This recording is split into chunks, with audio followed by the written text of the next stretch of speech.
What happens when a division redesigns its school calendar to make space for deep, ongoing collaboration? In this episode of Leading Collaborative Response, we're joined by three leaders from Elk Island Public Schools to explore a bold system-level decision to move to an early dismissal calendar and the powerful intention behind it. Are you a leader who is navigating the nuances of leading collaborative response in your school or district? Are you unsure of what collaborative response is? Are you looking to understand the critical role leadership plays when establishing and refining a collaborative response approach?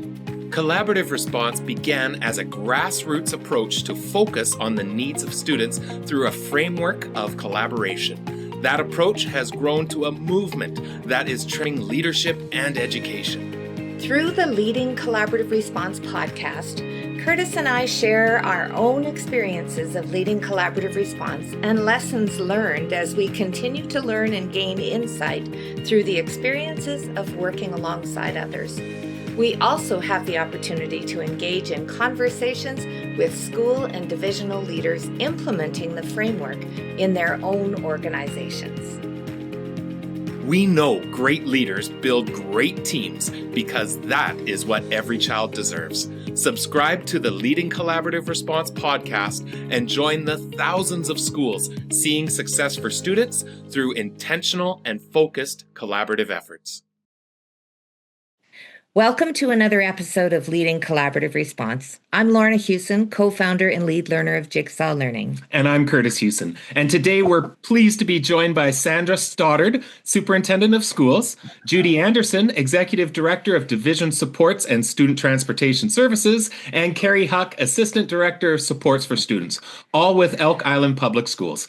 Together, they'll share how their division has prioritized collaboration by embedding time for it into the school calendar for 2025-2026 and what it means for their schools, staff, and ultimately students. Let's get into this inspiring conversation about leadership, system alignment, and creating the conditions for collective efficacy to thrive. So welcome, Kari, Judy, and Sandra. It's so great to have you on the podcast. Good morning. Thank you. Good morning. We're excited to be here. Awesome. Well, before we start off, why don't we just quickly go around? And Sandra, if you wouldn't mind starting, just give us a real quick background in education that's led you up to the point, and then we'll go to Judy and Kari. Oh, well, thanks, Kurtis. As you introduced me, my name is Sandra Stoddard. I'm the superintendent of Elk Island Public Schools, and I have been an educator for, I'm going on 37 years. So long time. I have been a teacher, a consultant, a psychologist.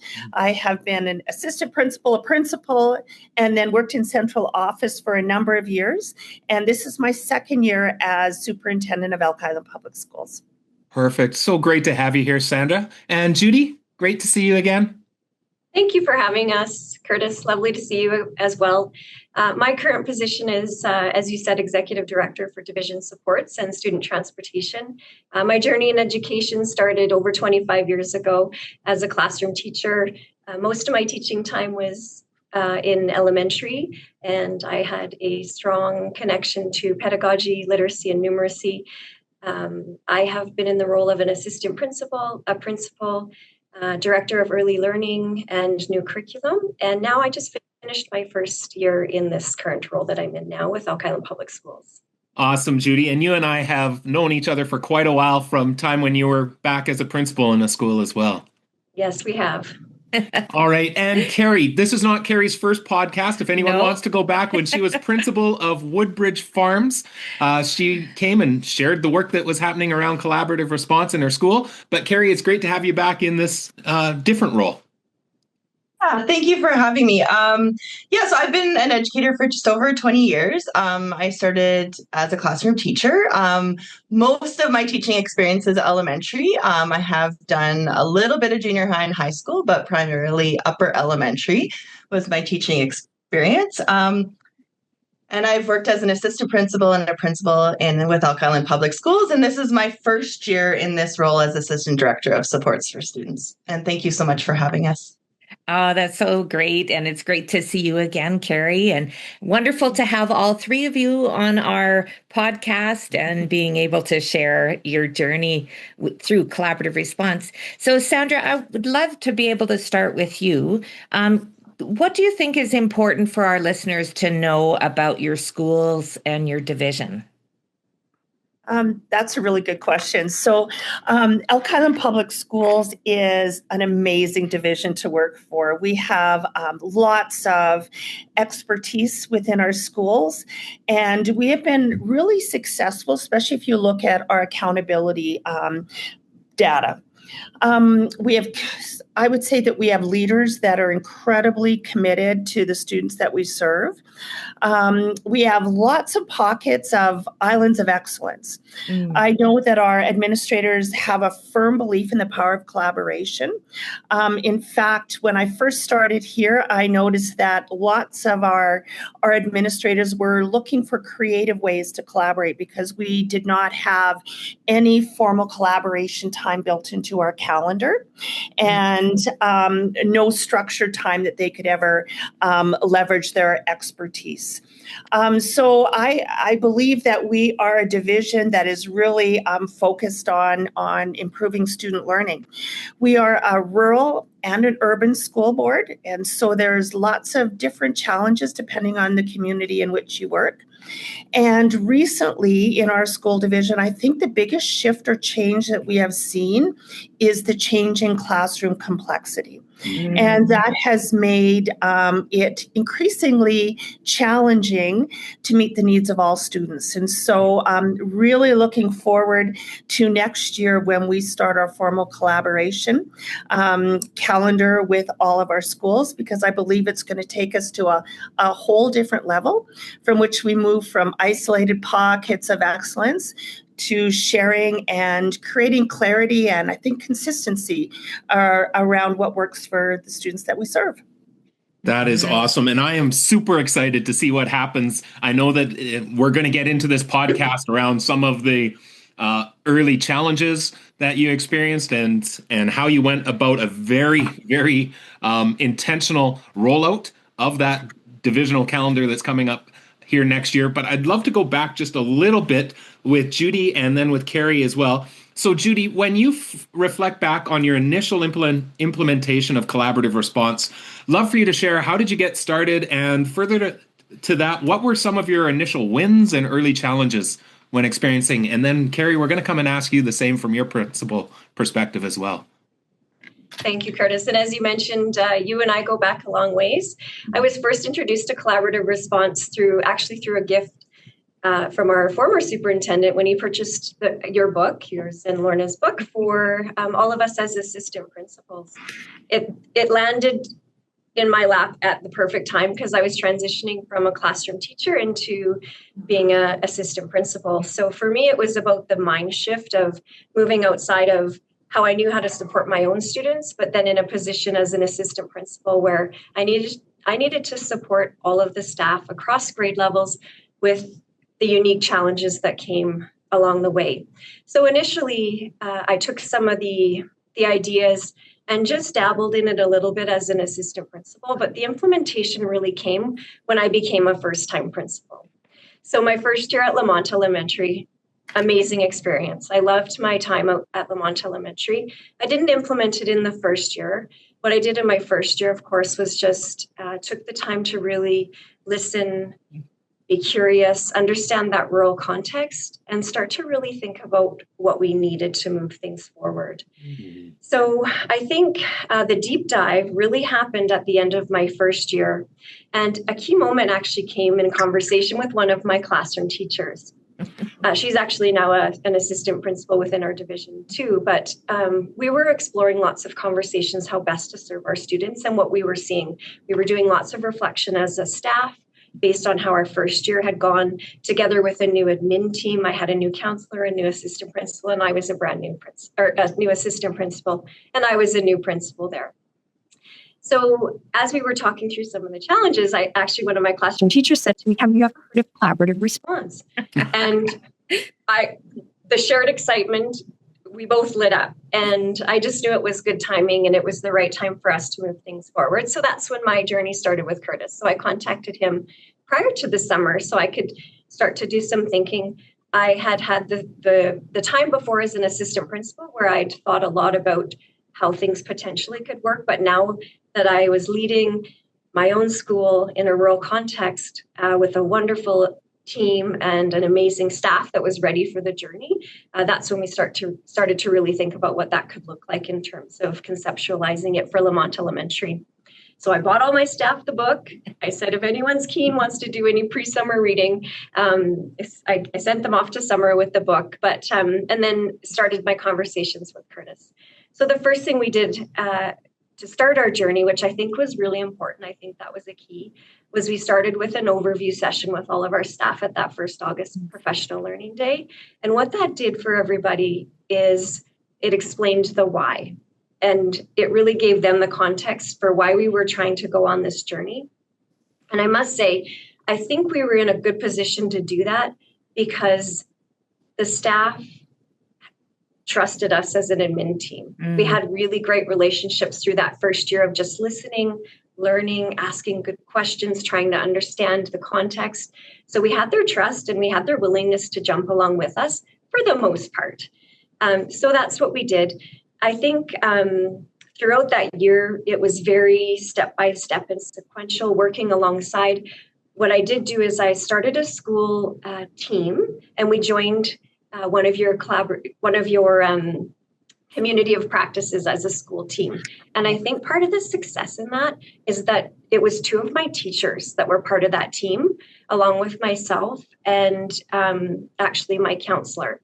So the four of us would attend the community of practice that we were able to connect with other school divisions and of other schools that were at different points in the journey implementation.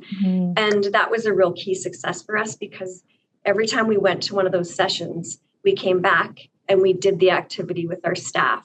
And I think, again, part of the success and early wins from that was that the teachers were doing the work alongside. So the teachers as part of the lead team would come back and they would do some of the presenting at staff meeting. And so we had that, it felt more grassroots where we had people alongside. They came back and they led the norms activity.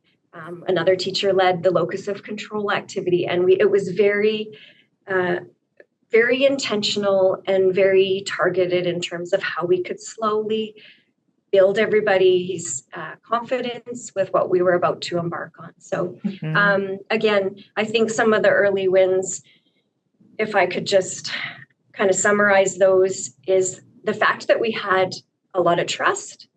We had great relationships with our staff. We were deeply connected. I think an early win for us as an admin team and my counselor and my assistant principal as well. The journey of that year really connected us to the teaching and learning that was happening, and we all knew each one of our students so well. So we moved slowly. The teachers helped lead the work, and the growth in the students became visible through that regular visiting, the regular visiting and revisiting of our data. I think if I can jump into just a couple of challenges, certainly, we didn't get it all right in the first go. That was certainly a big reflection. One of the biggest challenges, of course, was time. As Sandra mentioned in her opening, we didn't have embedded time in our schedule at that point. So we had to bring substitute teachers in so we could facilitate those team meetings. So that was certainly one of the challenges. The other challenge was overcoming, when we were in our collaborative team meetings, not getting stuck in the stories of the why kids were struggling and really trying to shift. And that was a journey. That took a couple of years for us to get to that point where like our year 2 breakthrough was certainly implementing a pre-meeting template where we could be really intentional about what we wanted to accomplish within our team meetings, and also shifting the conversation from, like, we had the visual boards with all of our students in either the red, yellow, green, like we were in the first initial stages, and it was too much to tackle in our team meetings. So we needed to learn how to focus and start shifting our conversations to those key issues or key students But then as we had those collective conversations, realizing that those strategies were able to help several students from different classrooms. So, that's kind of the initial stages of how we got it going. And overall, it was a journey of that trust, the reflection, and being okay with not getting it right the first time and just being vulnerable. And that's how we led as a school team, is just lots of opportunity for staff feedback for sure along the way, and then tweaking and trying to make it better to serve our students. Thanks so much for sharing that, Judy. We would contend that that's absolutely a journey, that there are mistakes made along the way. And if you've been watching the video, you'll see Kari nodding her head several times as Judy was sharing. So Kari, we'd love to turn it over to you to share a little bit of your experience through Woodbridge Farms Elementary. Well, I actually previously to that, so I read the book as well back in when I was an assistant principal, and then at that time, I had the blessing of going to Lamont Elementary after Judy was there. So I had the gift of going to a school where collaborative response was up and running, and so that was such a wonderful experience, and I learned a lot from the staff. And I think the power of what Judy is talking about with having the school team is that when Judy went to a different school and I came to Lamont, the staff were so involved in the process that they were walking me through the structures and processes and how they worked. And just to have that team around, I think builds that sustainability within the school. So that was such a powerful experience for me.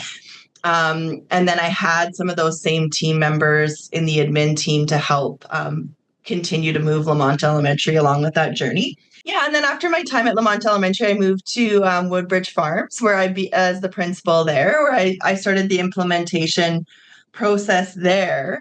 And obviously that was a different experience because it was new for the staff and we were beginning the implementation.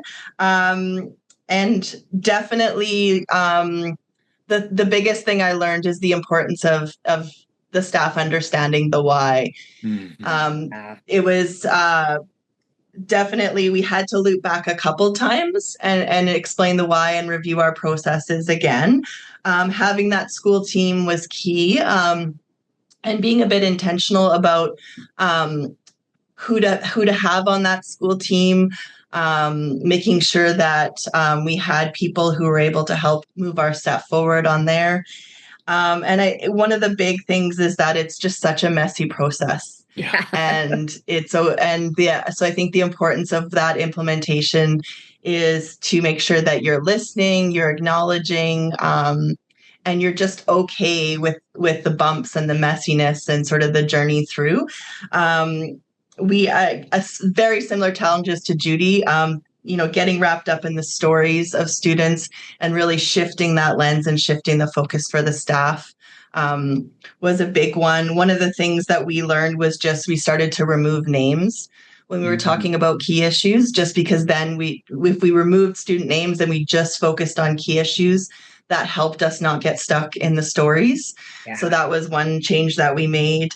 And again, I think it was we had to use subtime as well for the collaborative team meetings because we didn't have that collaboration time. So, working through that process. But definitely the payoff in the end is so worth it as you start to see those little shifts in conversations. We had the mixed grouping. So we had a grade 6 teacher go watch a grade 1 teacher teach a numeracy lesson and make the comment like, oh, I've never even been in that wing of the school before. So just that really, and then even hearing some staff room conversations where they're sharing resources, teachers, collaborating with each other that wouldn't have previously. It's all those little shifts that you see in your staff that the messiness and the failing forward and being vulnerable with your staff is worth it. Awesome. Well, Sandra, we want to loop back around because both Judy and Kari have mentioned the difficulty with time. And for listeners and those that are viewing, to understand that not every school in Elk Island Public Schools is engaging in collaborative response, but they are engaging in collaborative work. So I'd really love to hear from you. What prompted Elk Island Public Schools to explore and ultimately then adopt a division-wide early dismissal calendar? And then we want to get into the weeds of how you went about doing that. So I think any of us that have been leaders in a school understand that it can be pretty isolating for teachers. Yeah. And as the complexity increased, to work in isolation just wasn't going to help us meet the needs of the kids. Yeah. And I saw that when I first came in, the creative ways. I mean, administrators were taking hundreds of kids to cover for 3-4 classes so teachers could get time together. Mm-hmm. We know that that's not the most effective way of creating time. Yeah. And so for me, when you start to see grassroots, people understanding the power of the collective wisdom to be able to come together and to learn from each other, it was almost a no-brainer for me to start to find a creative way to shift our calendar. Now, for us in Elk Island Public Schools, and I'm assuming other school divisions, that the calendar and the approval is in the hands of the Board of Trustees. Mm-hmm. And I know that when I first came here, because I had been with the division for about 7 years prior to becoming superintendent, that there was not an appetite to change our calendar.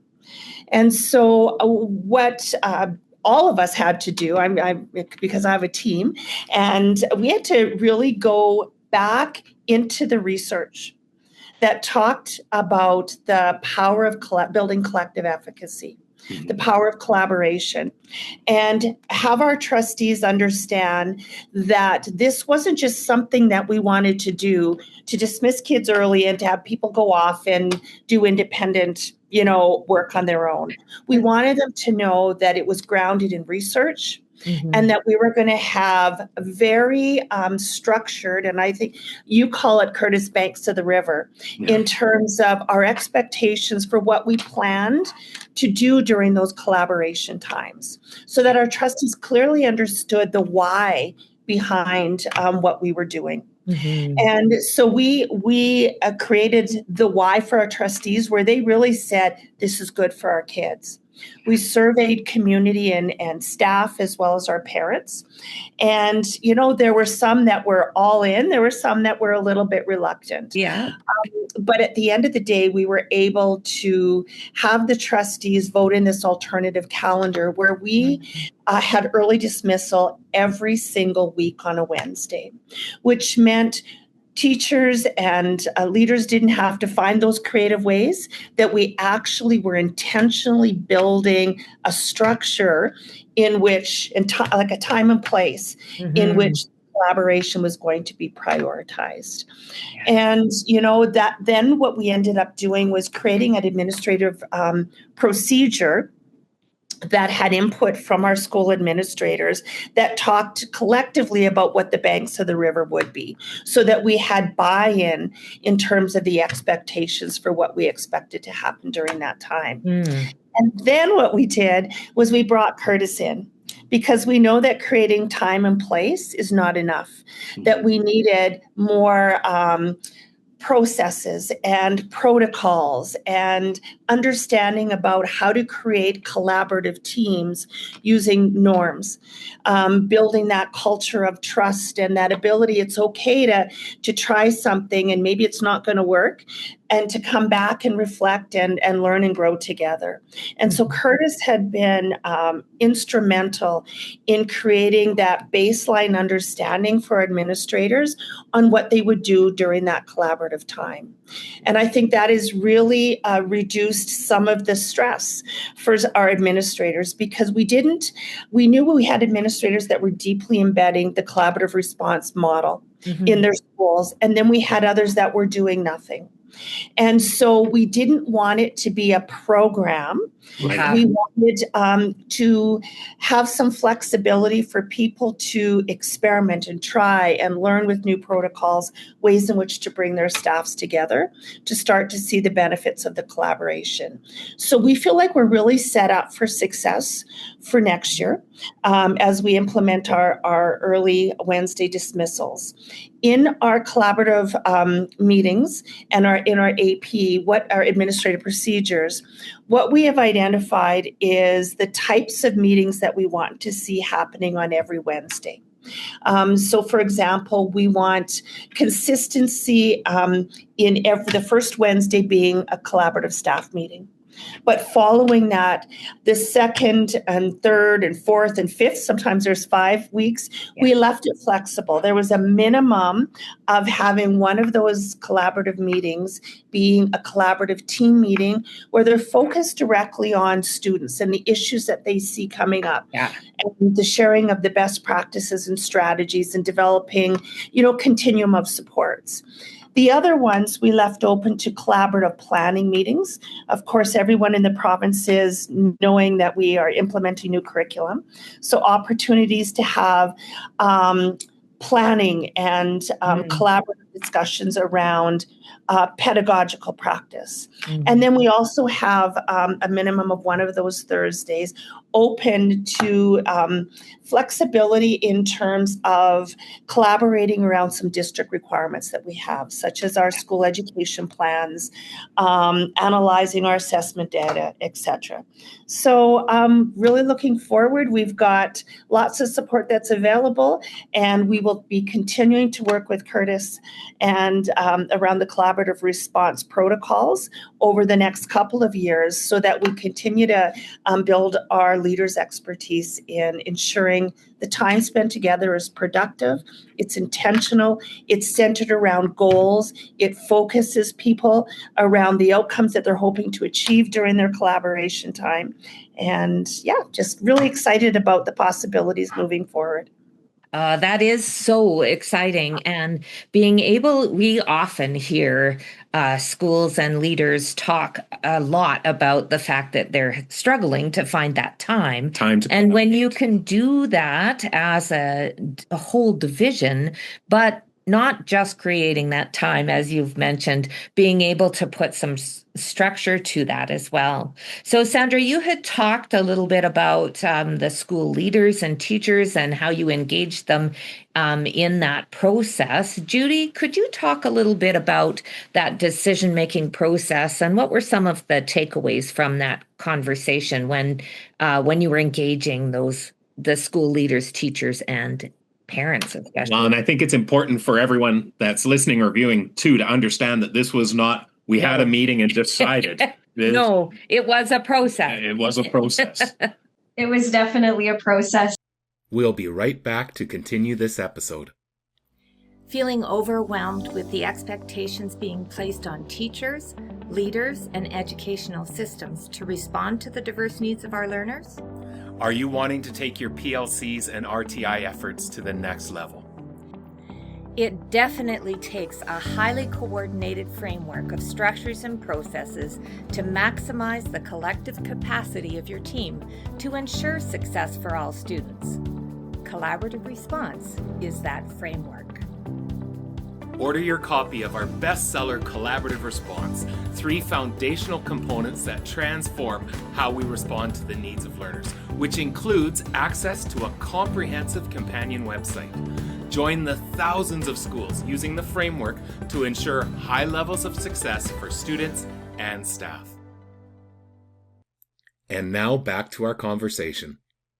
As Sandra mentioned, it certainly has been a process. And the first step for us was, again, for the Board of Trustees to see the value and understand the why in terms of what we were trying to do with the embedded time in our calendar. So even in terms of engaging with them, there was lots of conversations before it came to public board where they had opportunities to ask us questions, to gather more information. They sent us back to gather some more research and information, also feedback from other stakeholders.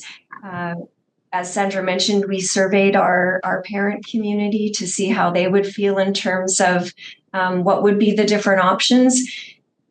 We ended up with our early dismissal collaborative Wednesdays, but when we went through the process, that wasn't the only option that we put out there originally. So along that way, along the journey of doing this, it was really important to have options that identified the strengths and challenges of different calendar options. So that was part of our engagement with the Board of Trustees, as well as our parent community, and certainly our teachers and school leaders. So that was a big piece for our journey. I think Sandra has led this in a way where she has provided the opportunity for school leaders to really provide authentic feedback.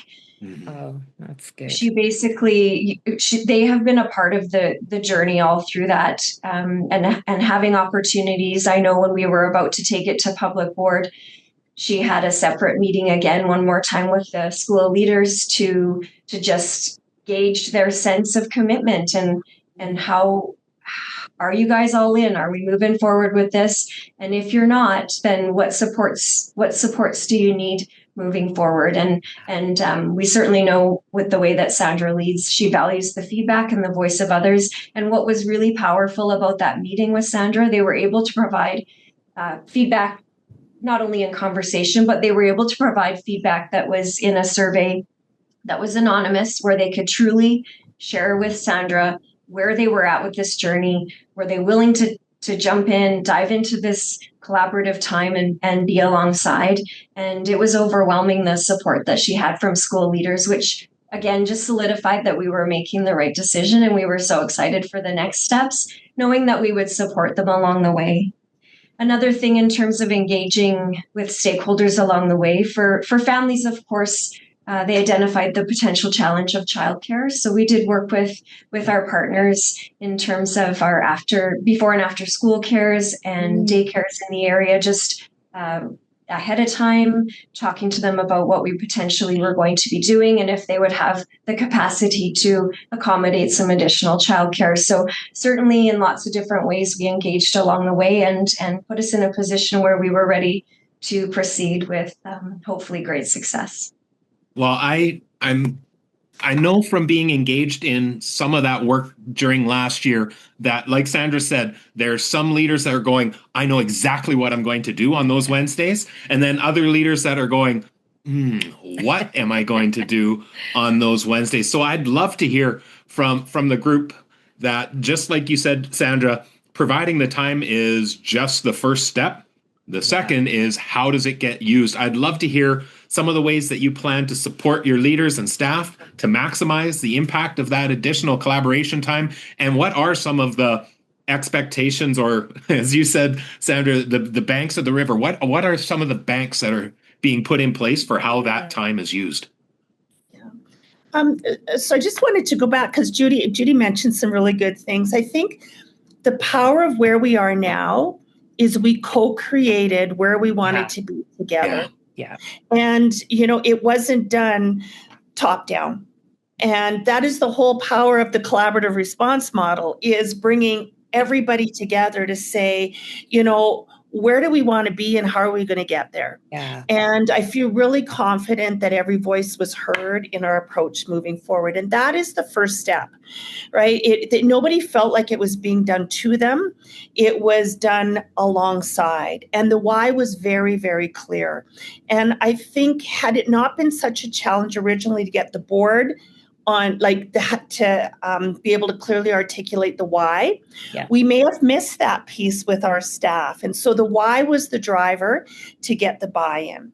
And some of the things that I'm noticing that were challenges and we had to adapt, and I mentioned it earlier, that everyone didn't want, especially those that weren't alongside and built expertise around the collaborative response model, they were very intimidated almost by the expertise of people that have been playing with it and then really refining the practices and seeing, the level of positive outcomes for students that were happening. Mm-hmm. And so alongside in collaboration with you, Kurtis, you talked about, let's just not use a quote unquote program. Let's not mandate that this is how we collaborate. Yeah, absolutely. And that was a really positive first step forward, that we wanted them to understand that it didn't matter the protocol that they used. It was having a protocol and a process that was structured to meet the goals. And I think they left clearly understanding that important piece, that you don't just bring people together and then say, do whatever you want. Yeah. It has to be, very clear. The purpose has to be very intentional, and the protocols help move that work forward. And so having you out doing that work, and also having them plan in a full day with you an opportunity to develop their collaborative plan for the upcoming year. So they looked at every single early dismissal time and did some pre-planning around what that was going to look like. So that has set them up for success in terms of the big picture vision. I think, too, it's important to jump in there, Sandra, to understand that the school collaboration plan, there was a template that was developed to be used, and the expectation is we're all going to use the template, again, that bank of the river, but how you use the time within it, it can be different. Flexible. Yeah, flexible from school to school. But I also think it's important to note that template was developed by a committee of administrators. Absolutely, it was. And it went through many iterations to get to a point where even everybody on that committee could agree on what that template would look like. That template also was developed for me because I'm accountable to the board in ensuring that all of our schools are utilizing that time with intentionality, and that they are moving towards achieving outcomes. And so that plan is one way that I can look to see what people are doing. But we also are exploring ways in which the meeting notes are uploaded. And even I can go and ensure that our division is moving forward in the way in which we had said we would to the public, as well as to our boards. So there's a little bit of that. I guess it's joint accountability, and they're shared broadly. Everybody has access to the plan. So everybody has committed that they're going to continue moving forward in that way. The next phases are going to be, it's going to be twofold. Around those things that we know everybody does in each school. So we know that every November, our achievement data comes out. So how do we support those individuals? We know that there will be some that are off. They've already been doing that. They're flying with that. They're going to bring their groups of teachers together, and they're going to collaborate around the data using, a protocol that works for them. But for those that still are a little bit nervous or are new administrators that are coming alongside, part of the ways in which we're going to support them is to provide some examples of what they could do, so that they are not left trying to figure it out on their own. So that it's almost like scaffolding. For those that need those additional supports, there will be those tools and resources ready and accessible to them. We also have those tools and resources that are being created from all of the schools, posted on a SharePoint site that people can access them and not have to create them on their own. But we want to, from a central perspective, to be able to provide those additional supports, no matter where you are in the continuum of implementing, collaborative protocols and dialogue within your schools. The other thing that we have done is we did a survey and asked what additional supports might you require. And so in the background, I know that Kari and Judy have been looking at that and figuring out how we're going to provide those supports on an ongoing basis. And as leaders, so myself and the executive team will also do pop-in visits during that time so that we can be there actually participating, seeing what's working well, see, what challenges might be evolving, what excellence might be evolving as well, and either share the positives that are happening and get people collaborating at a leadership level differently, or addressing some of those, further issues that we see that may be posing challenges. I think, like Judy and Kari had mentioned, it is messy work. Yes. And we want our administrators to know it's okay to get in the messiness. We're there walking right alongside them to help support them. And then last but not least, we are going to continue to be working with you and having touch points where we're bringing people in again to collaboratively figure out what's next in our process, where are we, and how do we continue to build that expertise over time. Awesome. And I'd love to turn it over to Kari and Judy. What are some of the, Sandra alluded to developing that plan of support. What are some of the pieces of that plan that you envision for the implementation of that district-wide early dismissal next year? I think one of the things I'm really excited about is when we put it out to schools, like Sandra said in the survey about what supports were needed, we had the majority of our schools identify that they wanted their teachers to be involved in some work with you, Kurtis. And so right away in September, we have sessions booked where we have a large number of our teachers coming in and doing work with you on meeting facilitation. So that's an exciting next step, where we know that as administrators in schools that we can't facilitate and lead and be at every collaborative team meeting. So we need to build that collective capacity on our staff. So that's an exciting thing that's coming.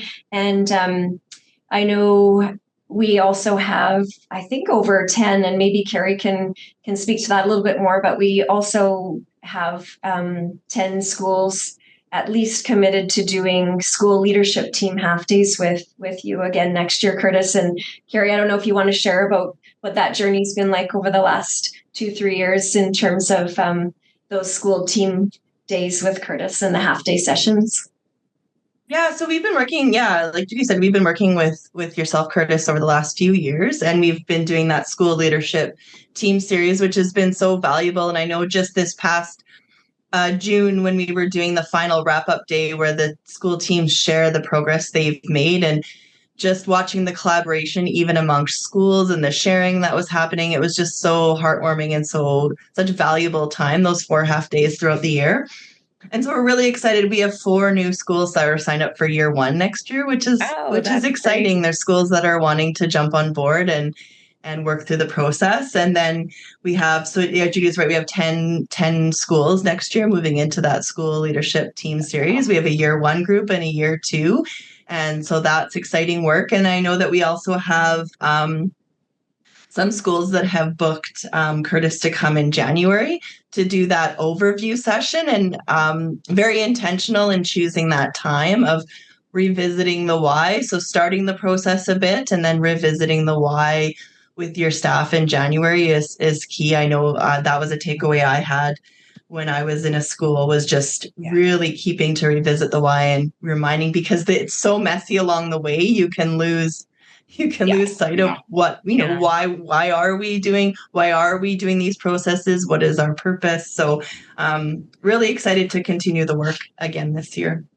So, and I really think, and Sandra, you alluded to this as we went through the understanding the why and trying to think bigger picture than a program, more around, okay, we have the time, how do we collaboratively respond to the student concerns that we're seeing, the pedagogical issues that are surfacing within the school. So, Sandra, I'm really interested, as you look ahead, obviously you do not want to see this as we did early dismissal for a year and then moved off it. I mean, this is, you don't make significant divisional calendar changes like that. For that. How do you feel that Elk Island's going to measure the success of the change? And what do you hope to see in terms of long-term impact for student learning and for staff collaboration?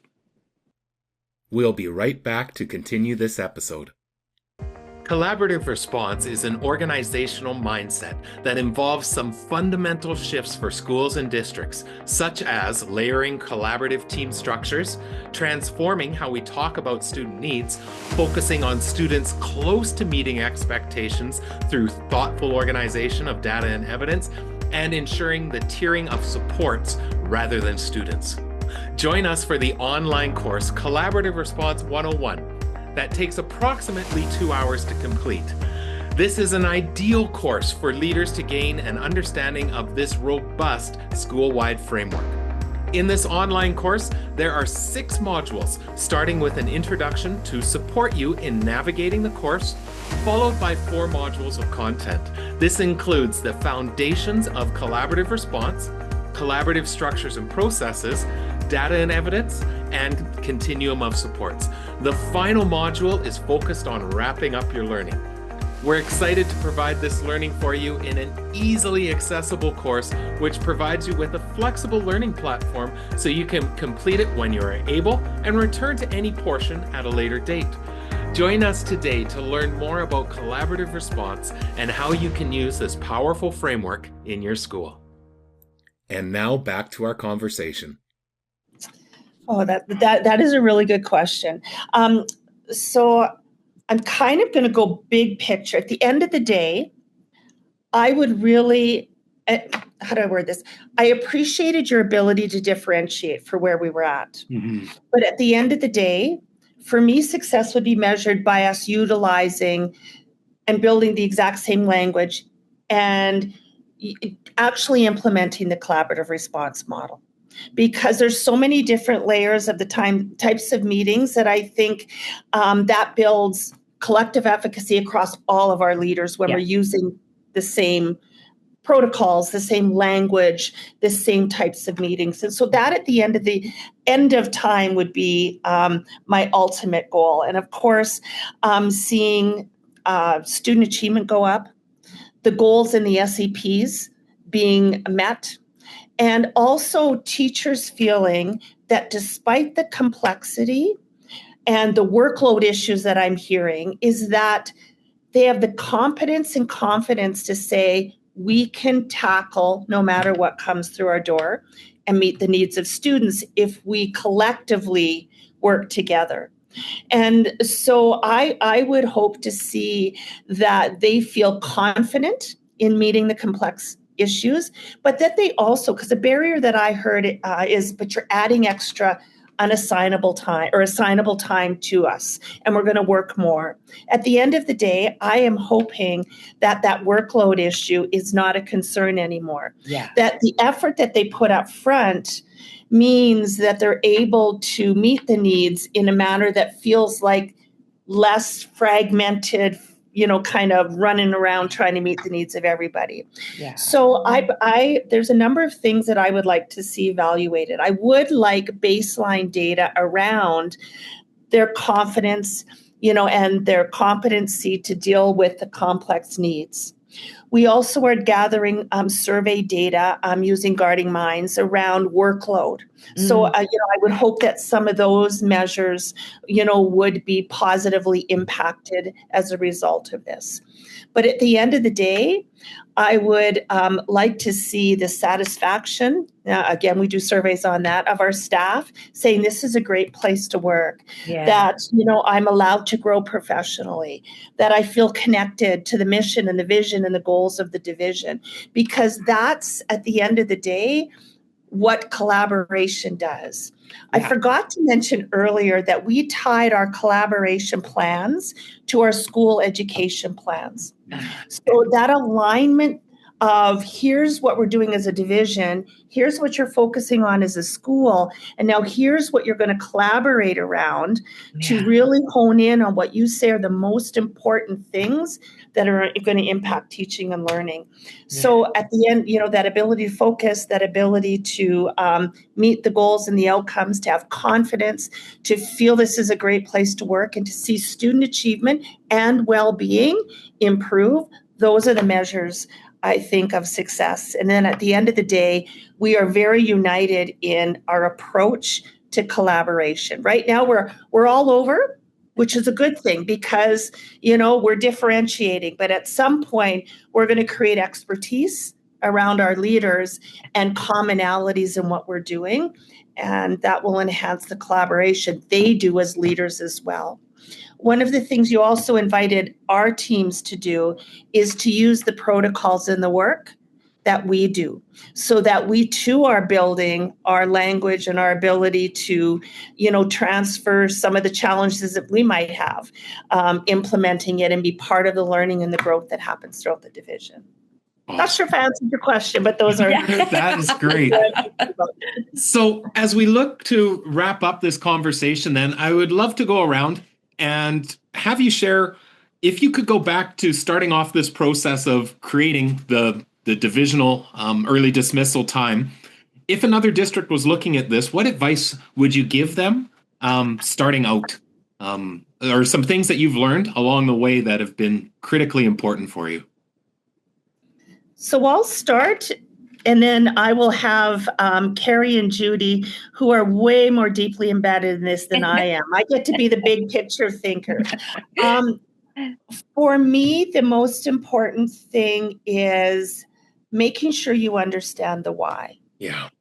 And the why, not only I think, but embed it in research, because I'm very research-based, and it is looking at the high leverage strategies. And when I looked at Hattie's work and, greater than a 1.3, effect size, which is huge around collective efficacy, why would we not want to invest our time?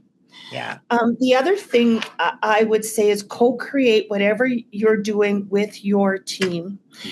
Model the whole value of collaboration, and that the wisdom doesn't come from top down. It comes from everybody within the room, and being open to change and modify and actually listen to the wisdom as you develop, your plan for moving forward.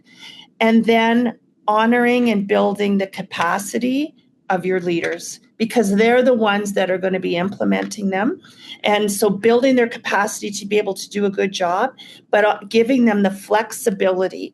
So it's that tight ends, loose means. All of us are going to do X, but how you get there and how you lead and the types of protocols and the way in which it's going to roll out is up to you. And I think that gives a sense of autonomy to people. And then at the end of the day, everybody feels valued, listened to, they understand the why, and they have a collective understanding of what the bigger vision is, and they're able to get there. So those would be some of the pieces that I learned through all of this. And to be relentless, that if you have pushback, you can always break those barriers. Even if it's a board, if you continue to relentlessly, focus on the things that are good for teaching and learning, you will get there. And if you get a door shut, 1 year, keep going, because eventually that door opens and you end up in the exact right spot, and you're going to end up seeing great outcomes. Awesome. Thanks, Sandra. So how about to you, Kari? Definitely echo, everything that Sandra said, but I think part of it is to build that support for our group is just sort of asking what's your entry point for this and how can I help you? Yeah. So pick that small entry point and how can I support you in that? And then I think along the way, the surveys that we've been doing with the leadership group as we've been working through this process of what support do you need? So it's not just, it's what's your targeted area and what do you need to do that? And then providing that support for them, I think will get us to the end goal. Awesome. Thanks, Kari. And Judy? Well, I would say what Sandra said about being relentless is key in this, because if Sandra wasn't relentless and didn't believe in the work and the value of this work, this wouldn't have happened, because there definitely was barriers that came up along the way. And if we hadn't persevered, we wouldn't be where we are right now. So I think advice would be, first of all, be fully invested in it, which comes from the why. And also know that it's not going to be a straight line, and be okay with that, because the challenges can be addressed. Engage the people along the way.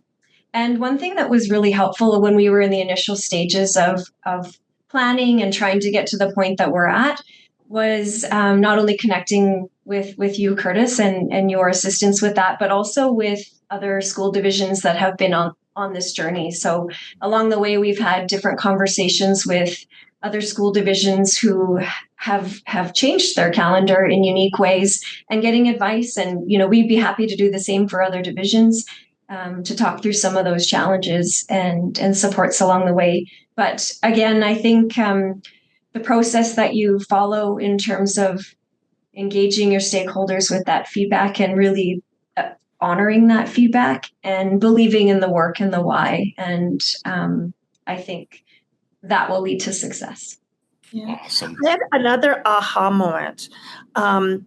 we focus, because instructional leadership is such a big part of the leadership quality standards. And we've spent a lot of time, and we've worked with Sandra Herbst around, coaching and being in classrooms and asking mediated questions. And yes, that's an important piece of instructional leadership. But this is instructional leadership in a whole different sense. It's the big I in instructional leadership. And I think almost the most important piece. It is about really it's about setting up the processes and protocols that enable your teachers to come together to focus on the issues that need to be solved or the pedagogy that they want to learn more about and actually implementing it. It's the time you take structuring those teams that actually change classroom practice. Yeah. Yes. Because when teachers get together, they have this different sense of what they need in their own individual classrooms. And when they work together on something and they share expertise, there's this internal accountability that's built in. As an instructional leader, you need to know the goals they set and what they've committed to doing so that you can reinforce it and celebrate, those wins that are happening in classrooms. That to me is the bigger part of instructional leadership. Yeah. And that's the part that I'm really excited about, because our principals are going to actually see the fruits of their labor, but so are those other teachers that are taking and building their capacity on leading those groups. Everyone has ownership in this, and everyone is going to be able to celebrate. And our goal as leaders is going to be to catch that low-hanging fruit, to really showcase it so that people have that momentum to keep going. And once you do this, it then becomes a way of doing work. And that's when it is actually just embedded in the teaching and learning that happens at a school. That is the end outcome. And I just wanted to highlight the instructional leadership piece and the change in my mindset on what that looks like in a school. Well, I just want to thank all three of you so much for sharing your journey, sharing your thoughts, your foundational beliefs around the work that you have been engaged in through collaborative response. And I'm so excited for our listeners to hear this episode. So we'll definitely make sure to include some contact information if people are wishing to learn more or to connect with you, if looking at possibly embedding time within their own division. So with that, thank you so much, Sandra, Kari, Judy. Really appreciate the time with you today and look forward to sharing this podcast when it's released. And so excited to see your next step next year. Thank you for inviting us. All right. We'll see you again soon. Take care. All right. Some key learnings. The story and the message that Sandra, Kari, and Judy shared, I had a really good understanding having worked alongside as they were going through that year, but super exciting. And it's, I hope it came through clear of how much it was from a grassroots level. It was from schools, teachers, administrators saying, we really value the collaboration, but we need time. How can we do this? We need to find a better way. And it wasn't, like Sandra said, that it was coming from the top down. It was really about saying, how do we best support teaching and learning within our schools? It's through our collaborative work. And when could we find some time to do this? Super, super exciting to see that growth that came. But I love the idea of everyone is involved in co-creating what are the expectations, the processes, the protocols, that again, it's not about it being dictated, it's being developed together, which is messy work, as they acknowledged. Yeah, and that whole idea of this is not a program, this is how we do our work. So that's what we're working toward, establishing that time. And for them to do that as, like you said, co-creating that, and with the additional layer of, accessing expertise, really thinking about that collective wisdom that the group holds, including not just the staff members, teachers, and leaders in the schools, but also accessing the collective wisdom of their board of trustees and their parents, and really having a solid understanding But there's two sides to that too. From what I heard, and you've had the opportunity to work closely with them, but two sides to that is the teaching side of ensuring everyone understands the why. So the teaching side of that, and then the reflection side of, how do we gather the information and your thoughts to be able to inform next steps? Well, and that idea of support too is such a foundation with them that they believe, my interpretation here, but they believe that their role in this work is supporting schools, supporting leaders to do the difficult work that we do with students. Absolutely. And I really think it's a great reminder for all of us. And you heard each one of the three leaders speak to it at different points, is always coming back to the why. Yeah. Why are we doing this? As Sandra mentioned, connecting it to research, that this isn't, that we're not engaging in work just because someone thinks it'd be nice that we do it. There's a clear understanding of why do we want to be collaborating? Why do we want to have intentional structures and processes when doing that? Getting really clear. And as Kari said, in a school, you have to come back to that several times. And I would imagine in the division, they're also going to have to come back several times to remind us, why do we have this early dismissal Wednesday? What's its purpose? What's its focus? They're going to have to do that on a continual basis with leaders and teachers. Did you also hear their language? Yeah. And they consistently use the word we. Yeah. And not I did this or I led this. It was all focused in the language of we, and really thinking collectively, collaboratively on how we move forward is through that focus on the whole team. Yeah, and we didn't get into it in depth, but I can share with you that they created their admin procedure around this so that there's clear criteria around, or clear expectations on how we'll use this time.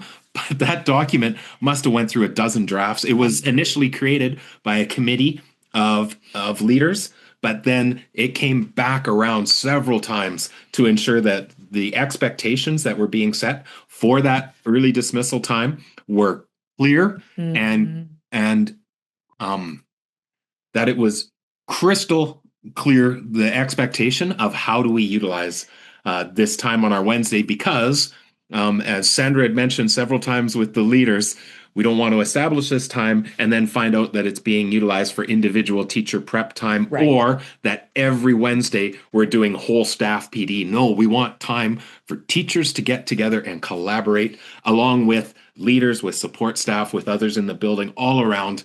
How are we working together to support kids? Yeah, and I loved the way that process was so clearly laid out, that we start with research and understanding the why, and then set structures and expectations about how we're going to use that time effectively, and then even moving into that admin procedure, which makes it a standard practice of what we do in our school division. So if there's questions that people have, please make sure to check out the contact information that we'll include in the show notes. I know that Judy, Kari, and Sandra would be willing to speak to anyone around the process that they went through, even some of the surveys and research that they utilized to make this shift in their school division. As always, please like, share, subscribe, and continue to help promote this outstanding work that is happening across schools and school divisions everywhere. So with that, we wish you all the best and look forward to a future episode. See you soon. For more on collaborative response, visit jigsawlearning.ca or join the JL Insider to receive access to newly added resources and content. Make sure to follow us on social media. Subscribe to the podcast and the Jigsaw Learning YouTube channel to access past and upcoming episodes. Join us again to continue to build your own capacity and leading collaborative response in your context.